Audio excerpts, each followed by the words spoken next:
کتنا بڑا ظلم ہوا کہ جو اہل سنت کی مین سٹریم کی 6 کتابوں میں حدیث نہیں تھی اور ضربیں تقسیمیں لگا کے وہ حسن درجے تک پہنچتی تھی. حجۃ الوداع کی حدیث کہ میں اپنے بعد 2 چیزیں چھوڑ کر جا رہا ہوں، المستدرک للحاکم میں ہے، الموطا امام مالک میں بھی ہے لیکن اس کی سند منقطع ہے، مکمل سند جو ہے وہ المستدرک للحاکم کے اندر ہے، مشکات کے اندر بھی.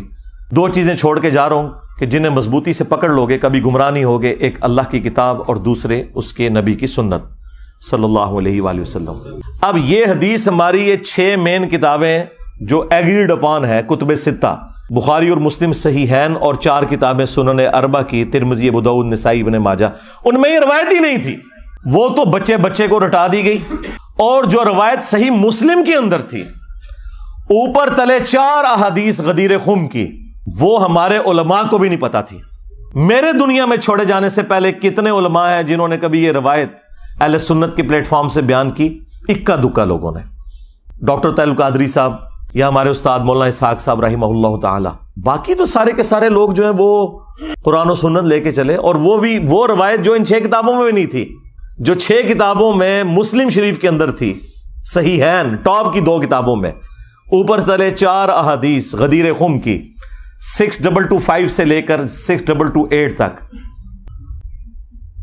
یہ جو 4 احادیث جو مشکات کے اندر بھی موجود ہیں، مسند احمد میں بھی، جامعہ ترمذی میں بھی، وہ چھپا کے رکھی گئی.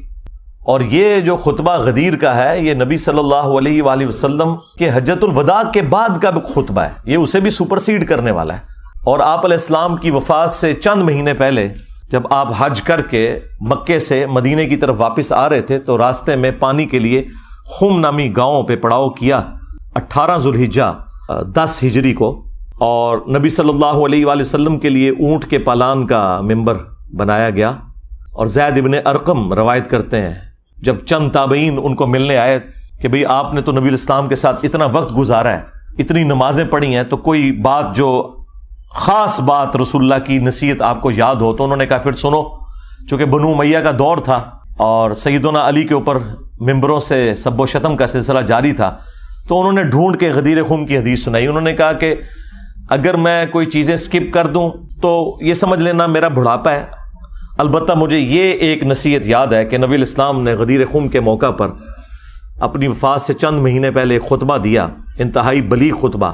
اس کے الفاظ ہی کنکلوڈنگ ہے: اے لوگو آگاہ ہو جاؤ، میں بھی ایک انسان ہوں، قریب ہے کہ اللہ کا قاصد یعنی موت کا فرشتہ میرے پاس آئے اور میں اس کی دعوت قبول کر لوں. میں اپنے بعد تم میں 2 بھاری چیزیں چھوڑ کر جا رہا ہوں. ان میں سے پہلی چیز اللہ کی کتاب ہے، اس میں ہدایت ہے، اس میں نور ہے.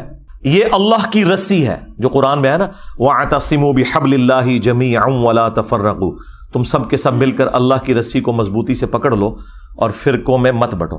یہ اللہ کی رسی ہے، جو اسے پکڑے گا وہ ہدایت پر ہوگا، جو چھوڑ دے گا وہ گمراہ ہو جائے گا.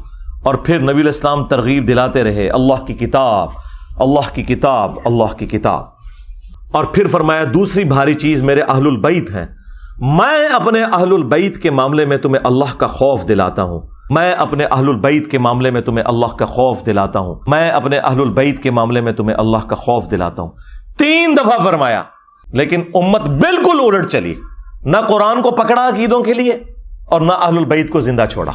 نبی علیہ السلام کو قبر مبارک میں گئے صرف 50 سال گزرے ہیں اور آپ کی پوری اولاد ذبح کر دی گئی.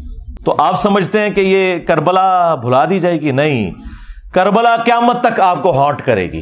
ہاں، اور ہماری ویڈیوز کے بعد تو اب آپ بھول جائیں کہ کوئی شخص جو ہے وہ اس غم حسین کو مٹا سکتا ہے. یہ سوگ حسین نہیں ہے، سوگ 3 دن ہوتا ہے، یہ غم حسین ہے.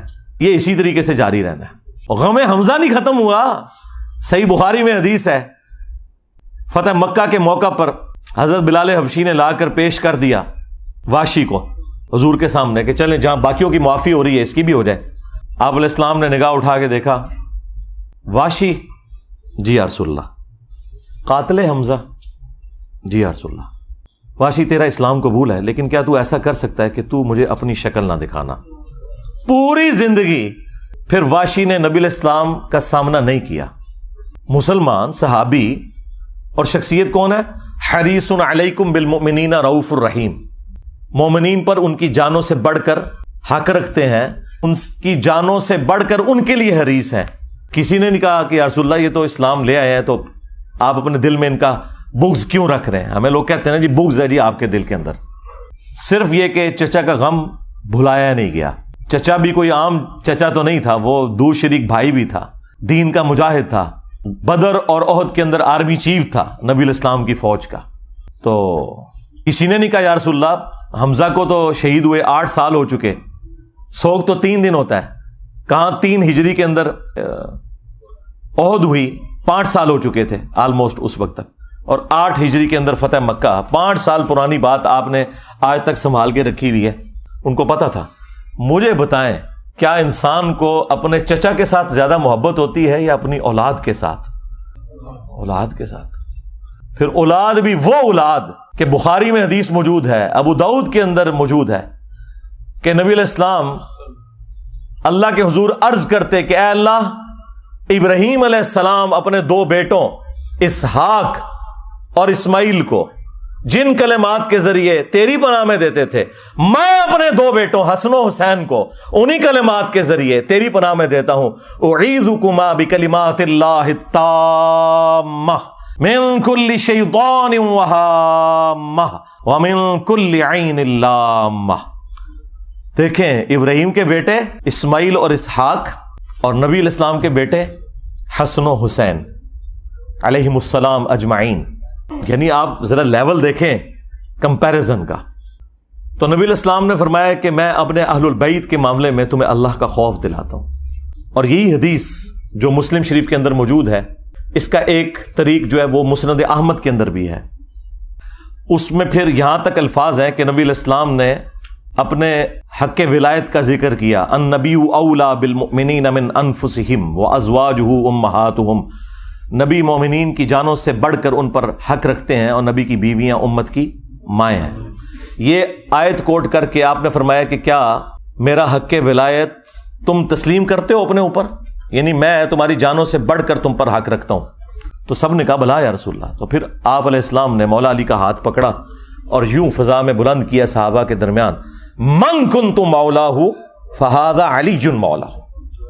پھر جس جس کا مولا، جس جس کا جگری یار، جس جس کا آقا، جس جس کا سرپرست میں ہوں، اس کا سرپرست علی ہے.